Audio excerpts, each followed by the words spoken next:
Have you reskilled into UX and product design? Are you not sure how to talk about your past?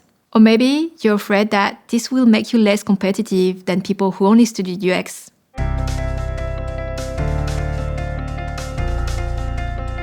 This is a common worry for people who do a career switch. So let's look at a few strategies to connect your past working experience with your desired role in design. The first thing you need to realize is that you should not hide it. If you sound insecure about your past, there's a high chance that this insecurity will be noticed in your interviews, which can turn people off. And there's actually nothing wrong in finding UX later in life, as it's still a new topic of specialization in our education system.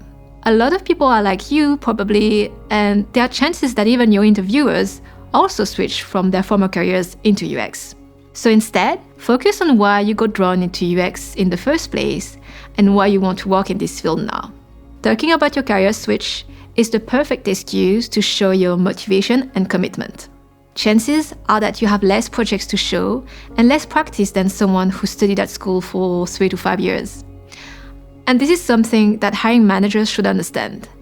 Use this opportunity to focus on how much you accomplished in such a short period of time, especially if you had to juggle with an existing job in parallel. And here's the secret. The best way to leverage on your past is to find transferable skills.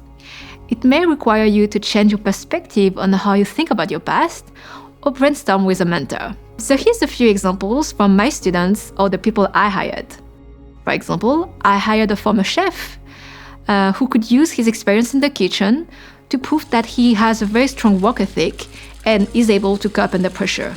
I hired a former architect who could talk about his experience in systemic thinking when building physical spaces for people.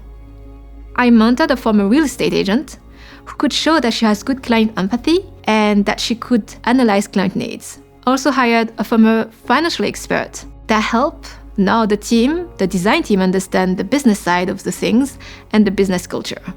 Usually, it's best to mention all this in your behavioral interviews or have a dedicated space in your portfolio. But sometimes you can go also further and turn your past into a case study. A real example comes from a real estate student. I suggested that she created an empathy map of the process of buying a house for the first time.